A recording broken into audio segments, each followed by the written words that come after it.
जय माँ काली, जय माँ कालका। घरेलू उपाय में आपका बहुत बहुत स्वागत है। आज फिर से मैं आपके सामने आई हूँ एक छोटी सी जानकारी, छोटे से उपाय लेके। तो आप लोग कैसे हैं? माता रानी से आशा करती हूँ कि आप लोग सब ठीक होंगे। और जो लोग मेरे चैनल से नए जुड़ रहे हैं उनके लिए बहुत बहुत धन्यवाद। आप मेरे चैनल को ऐसे ही आगे बढ़ाते रहिए। माता रानी आप पे अपनी कृपा बरसाती रहे। अब वो उपाय किस चीज़ के लिए, देखिए कई घरों में मैंने देखा है कि आजकल क्या हो रहा है कि अगर हम 4 मेंबर हैं, बच्चे, मियाँ बीवी 2 हैं, पति पत्नी, तो क्या होता है कि एक दूसरे की बात है ना अच्छी नहीं लगती। अगर माँ बाप बच्चों को कुछ कह रहे हैं तो बच्चों को बुरा लग रहा है, बच्चे अगर माँ बाप को कुछ कहना चाहते हैं तो भी बुरा लग रहा है। तो ऐसा क्यों हो रहा है? देखिए आज का जो दौर है, आज का जो वातावरण है वो ऐसा है कि हम घर में आपस में टाइम बहुत कम दे पाते हैं। इसकी वजह से भी होता है। देखिए छोटी छोटी पहले कहानियों से, छोटी छोटी अगर आपस बातें करते थे, फैमिली में जब बच्चे बैठते थे तो उनको बहुत सारा ज्ञान कहानियों के द्वारा मिल जाता था। आजकल टाइम नहीं मिलता बच्चों को जो आपके पास बैठे हैं, और आपके पास भी टाइम नहीं है कि अपने बच्चों को कुछ सिखाएं।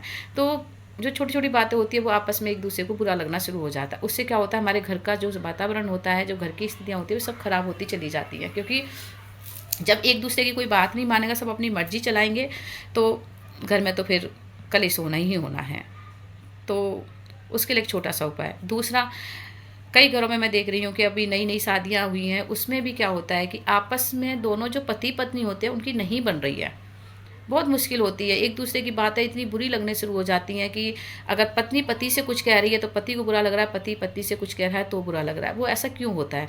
देखिए कई बार क्या होता है कि एक दूसरे के कुछ ग्रह जो होते हैं हमारे, जो डिसबैलेंस होते हैं, जो नहीं मिल पाते हैं, किसी पे कोई दिशा चलती है, किसी पे कोई दिशा चलती है, तो एक दूसरे की बातें बुरी लगने लग जाती हैं। पहले फिर भी एक दूसरे का क्या होता था कि थोड़ा सा बर्दाश्त कर लेते थे, लेकिन अब ना तो पत्नी पति की बात बर्दाश्त कर सकती है और ना पति पत्नी की बातें बर्दाश्त कर सकता है। तो उसमें क्या होता है फिर कि जब घर में पति अपनी पत्नी से बात करता है और जब झगड़ा होना शुरू होता है तो फिर पति क्या करता है कि अपने दोस्त, फ्रेंड, किसी से भी बातें करता है तो उनको अच्छा लगता है, तो वो वहाँ पे अपना टाइम पास करना शुरू कर देते हैं। और ऐसे ही पत्नियों का होता है, तो वो भी अगर पति से कोई बात करे, अपने जो वो अपने मन की बात करना चाहती है उसका जवाब जो पति से चाहती है वो नहीं मिल रहा और उसके बदले में उसको झगड़ा या वो चीज़ें हो रही हैं, तो पत्नी भी क्या करती है, अपने मायके वालों से बात करना, अपने भाइयों से, अपने फ्रेंडों से बात करती है। तो जब पति कुछ भी कहता है फिर उसको परवाह नहीं होती। धीरे धीरे क्या होता है कि ये चीज़ें जब आगे बढ़ती चली जाती हैं, तो कुछ टाइम के बाद में क्या होता है, उनको एक दूसरे की ज़रूरत होती ही नहीं है। जब ज़रूरत नहीं होती तो कौन किसको मनाने बैठा है? कोई नहीं मनाता। दोनों आपस में ठीक है, अपनी अपनी जगह अपना चल रहा है काम। ज़रूरत के टाइम पे दोनों जने पूछ लेते हैं एक दूसरे को। तो ये काम जो हो रहा है बहुत गलत है।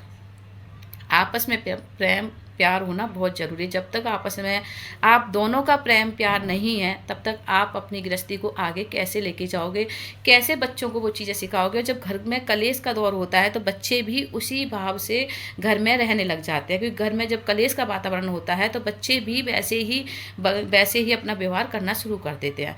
तो वो चीज़ें ना हो, उसके लिए अगर आप छोटे छोटे उपाय कर लेते हैं और उस चीज़ों से बचाव हो जाता है तो इससे अच्छी और कोई भी बात नहीं है। देखिए मैं फिर आपसे कहती हूँ कि मेरे बहुत छोटे छोटे उपाय होते हैं, घरेलू उपाय होते हैं। अगर वो करने से आपके घर में कलेश वगैरह नहीं होता तो इससे अच्छी और कोई भी बात नहीं है। और मैं अपने जितने भी मेरे मेंबर हैं, मैं सबके लिए प्रार्थना करती हूँ माता रानी से कि सबके घर में खुशहाली बनी रहे, किसी के घर में कोई जैसा झगड़ा ना हो। इसलिए मैं उपाय बताती हूँ। तो ये उपाय छोटे छोटे आप करके ज़रूर देखना। उपाय क्या है? उपाय है, पहला उपाय क्या है कि देखिए, एक तो आपने सोमवार के दिन रात के 9:15 बजे आपने शिव जी पे दूध चढ़ा के आना है, कच्चा दूध। ठीक है? आपने कितने सोमवार करना है? आप 5 सोमवार। आप 5 सोमवार इसको करोगे तो ये बहुत ही लाभदायक रहेगा आपका। अब दूसरा उपाय किसके लिए है? जो आपस में पति पत्नी के लिए झगड़ा होता है उनके लिए उपाय है। देखिए आपने हर श्रृंगार का पौधा सुना होगा। हर श्रृंगार का जो एक फूल का पौधा आता है, उसकी जो एक टहनी लेनी है आपने। ठीक है? थोड़ी सी आपकी टहनी लेके थोड़ी सी आपने काट लेना टहनी को। ठीक है? अब आपने क्या करना है, एक चांदी का कवच बनवाना है। सुनार से वैसे इजीली मिल जाता है, आप कह के ही बनवा सकते हैं, बने बनाए भी मिलते हैं। तो आप चांदी का एक कवच लेके आना, उस टहनी को उस चांदी के कवच में आपने भर देना है। ठीक है? और उसको आप धागे में काले धागे में उस ताबीज़ को डाल के और वो अपने गले में धारण करना है। पति पत्नी दोनों भी कर सकते हैं। अगर आपका पति किसी वजह से करना नहीं चाहते तो आप अपने घर में सुख शांति चाहते तो आप खुद भी कर सकते हो। इससे क्या होगा कि आपका भी मन शांत रहेगा। और कई बार जैसे आपको गुस्सा आ जाता है, बातें बिगड़ जाती, तो आप थोड़ी देर के लिए, जब पति को गुस्सा आ रहा है तो आप थोड़ी देर के लिए शांत हो जाओगे, तो उससे आपके घर में झगड़ा नहीं होगा। ठीक है, दूसरा उपाय। तीसरा उपाय है क्या है? तीसरा उपाय दोनों के लिए है। वो क्या करना है आपने कि रात के समय पति ने थोड़ा सा सिंदूर, जो मांग में भरा जाता है, वो थोड़ा सा सिंदूर अपने तकिए के नीचे किसी पॉलीथिन में लेके और तकिए के नीचे रख लेना है। और पत्नी ने थोड़ा सा कपूर, देसी कपूर जो आता है, भीमसेनी कपूर, खुला हुआ कपूर आता है, वो थोड़ा सा कपूर अपने तकिए के नीचे रखना है। सोते समय पति ने सिंदूर थोड़ा सा अपने तकिए के नीचे रखना है और पत्नी ने थोड़ा सा कपूर अपने तकिए के नीचे रखना है। अब क्या करना है, जब सुबह दोनों उठोगे तो क्या करना है कि जो सिंदूर है, जो पति ने अपने तकिए के नीचे रखा है, उस सिंदूर को आपने क्या करना है, थोड़ा सा सिंदूर तो आपने ज़मीन पे गिरा देना है घर के अंदर ही, और बाकी जो सिंदूर बचा है वो अपनी पत्नी की मांग में आपने भर देना है, ये बोल के कि हम दोनों का आपस में झगड़ा कभी नहीं होगा, हम दोनों का प्यार बना रहेगा, हम एक दूसरे को समझेंगे, एक दूसरे की बातें मानेंगे। ऐसा बोल के आपने पत्नी की मांग में वो सिंदूर भर देना है। और पत्नी ने क्या करना है, जो कपूर था उसको चुपचाप किसी कोने में ले जाके, घर के कोने में ले जाके एक दीवे में रख के उस कपूर को जला देना। और जब जलाते समय भी आपने ये चीज़ बोलनी है कि हम दोनों का झगड़ा कभी नहीं होगा, हम दोनों एक दूसरे की बात मानेंगे, हम अपना घर बनाना चाहते हैं, और कोई भी हमारे घर पे कोई भी नेगेटिविटी है या कोई भी ग्रह ऐसा बाहरी है कि जो हमें आपस में झगड़ा कराता है, तो वो सब जल जाए और वो शांत हो जाए और हमारे आपस में दोनों का प्यार बना रहे। ठीक है, आपने ये 3 उपाय हैं, तीनों में से आप तीनों ही कर सकते हो, आप 2 भी कर सकते हो और आप 1 भी कर सकते हो। वो आपके ऊपर है करने के लिए कि आप क्या कर सकते हो। अगर परिवार में सबके साथ में झगड़ा होता है, आपस में एक दूसरे के बच्चे भी बात नहीं मान रहे, तो आप दूध वाला ज़रूर करना।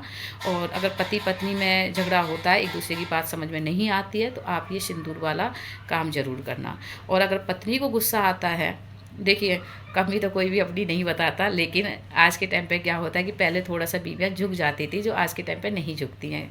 झुकना भी नहीं चाहिए, मैं ये नहीं कहती हूँ कि झुको, गलत बात है, पर कई बार ऐसा होता है कि पहले जो गृहिणी होती थी वो अपने परिवार की सोच रख के थोड़ा सा शांत रहती थी। अब झगड़ा तो बढ़ना ही है, पति ने कुछ भी बोला और आप एकदम से गुस्से से हो गए, लाल ताते, तो फिर उसमें लड़ाइयाँ बढ़ती हैं। तो उसके लिए अगर आप चांदी के हर श्रृंगार की टहनी का वो गले में ताबीज़ धारण करोगे, तो जो पति, कई बार ऐसा होता है कि कुछ अच्छा भी बोलना चाह रहा है, अच्छा भी बोल रहा है, लेकिन आप उसको समझने में गलती कर रहे हो, तो वो आपको अच्छे से बात समझ में आएगी, तो शायद आपका भी गुस्सा थोड़ा सा शांत रहेगा। ठीक है, तो आप ये उपाय ज़रूर करके देखिए। देखिए, धन दौलत एक अलग चीज़ है, बीमारी भी एक अलग चीज़ है, वो कुछ टाइम के लिए आती है और चली जाती है, लेकिन जो कलेश होता है ना, वो आता है ना, तो वो पूरी ज़िंदगी लेके चला जाता है। क्यों? क्योंकि देखो, पति पत्नी में अगर झगड़ा होता है तो पत्नी घर छोड़ के चली जाती है या पति कहीं छोड़ के चला जाता है, तो समझो कि पूरी ज़िंदगी वो, फिर दूसरा ऑप्शन होता ही नहीं है कि उस चीज़ को हम ठीक कर सकें। धन की चीज़ को हम फिर भी ठीक कर लेंगे, लेकिन जो झगड़े की चीज़ होती है वो हमारी ठीक नहीं हो पाती। एक बार जब दोनों के मन में दरार आ जाती है तो उस दरार को भरना बहुत ही मुश्किल हो जाता है। आज के टाइम पे आप देखिए ना कि छोटी छोटी बातों को ले लेके कितना तलाक के केस पड़े हुए हैं, शादियां होती हैं। मैं तो अपने फ्रेंड वगैरह से बात करती, तो आजकल की जो लड़कों की माँ हैं वो शादियां करने से डर रही हैं। वो यही कहती है कि हमें कुछ ही नहीं चाहिए, बस लड़की जान पहचान की होनी चाहिए। तो ऐसा नहीं है कि लड़कियों में कोई कमी है, लड़कियों में कमी नहीं है। कुछ हमारे ग्रह ऐसे होते हैं, कुछ हमारा खुद का वातावरण ऐसा होता है कि जो आने वाली पीढ़ी हमारे घर में आती है तो हम उसको नहीं समझ पाते, और इसीलिए झगड़े होते हैं। क्योंकि जब आप, पहले क्या होता था कि देखिए, पहले जो लेडीज़ें होती थी वो परिवार के साथ में रहती थी, जैसे दौरानी जेठानी, सास नंदों के बीच में रहती थी, तो शुरू से उनके जो भाव थे ना दबते चले जाते थे, तो उनको वैसी आदत होती थी। जब नई पीढ़ी आती थी तो वो उसको समझती थी, उस पर दया भी करती थी, क्योंकि जो चीज़ उन्होंने झेली होती थी उनके दिमाग में बैठी हुई होती थी। आज का टाइम क्या है कि ज़्यादातर देखिए सब लोग अलग ही रहते हैं, हस्बैंड वाइफ अलग रहते हैं, उनके बच्चे बड़े होते हैं, जब वो आता है तो वो पूरी सत्ता अपने हाथ में होती है। जब नया कोई मेंबर आता है, कोई भी चीज़ वो नया करता है, तो उस लेडी को ऐसे महसूस होने लग जाता है कि मेरे घर में वैल्यू नहीं है। उसके दिमाग में ये चीज़ बैठ जाती है कि मेरे घर में वैल्यू नहीं है, और फिर क्या होता है कि झगड़ा होना शुरू हो जाता है, और वो जो सास होती है वो बहू से थोड़ी थोड़ी ईर्ष्या करना शुरू कर देती है।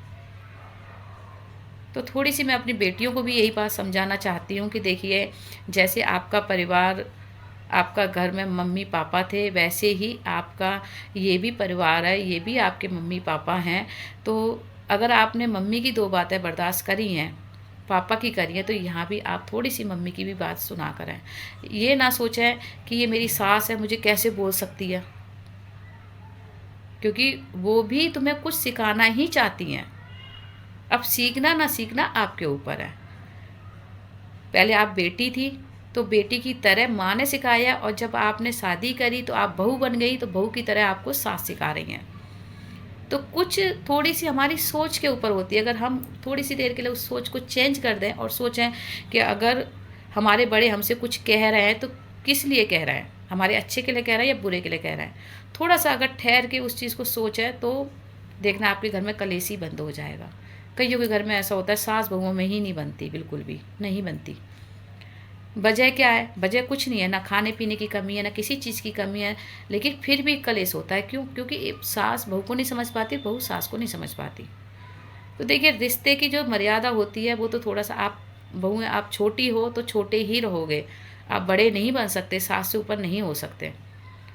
आप बेशक उनकी बात मत मानिए, लेकिन जब उस टाइम पे वो कुछ सिखा रही हैं, कुछ बता रही है, तो सुन के आप हाँ कर दीजिए कि ठीक है, हाँ जी, बस छोटी सी बात है। और जो सास है, मैं उनको भी यही कहूँगी, जो माँ हैं लड़कों की, उनको भी यही कहूँगी कि आपके टाइम में और इस टाइम में बहुत फ़र्क है। तो थोड़ा-सा इस टाइम की तरह से भी आप सोचना शुरू कर दो कि जो चीज़ें आपने करी थी, वो आपकी बहू नहीं करेगी आपके साथ में। आपने जो अपने सास के साथ में करा, वो आपकी बहू नहीं करेगी। जब आपकी बेटी नहीं करती, तो आपकी बहू कैसे कर लेगी, आप बताइए? समझ रहे हो ना? तो थोड़ा-सा आप भी ये चीज़ सोचा करो कि जब मेरी बेटी घर के काम में ये चीज़ नहीं कर रही, तो मेरी बहू कैसे करेगी? तो उसको प्यार से और आराम से उसको ज़िम्मेवारियों का एहसास दिलाओ, तो वो ज़रूर आपकी बात मानेगी। देखिए, कलेश बढ़ाना अपने हाथ में, कलेश कम करना भी अपने हाथ में। लेकिन छोटे-छोटे उपाय करने से क्या होता है कि जो हमारी गिरहों का मिसबैलेंस होता है, तो वो गिरहें हमारी ठीक होनी शुरू हो जाती हैं, एक-दूसरे की बातें समझने लग जाते हैं। तो इसी छोटी-सी जानकारी के साथ में आपको जय माँ काली, जय माँ कालका, सबके घर में सुख शांति बनी रहे, माँ माई आप सब पे कृपा बने रहे, और आपस में दोनों मियाँ बीवी का जोड़ा बना रहे, पति पत्नी का। यही माता रानी से प्रेयर करती हूँ।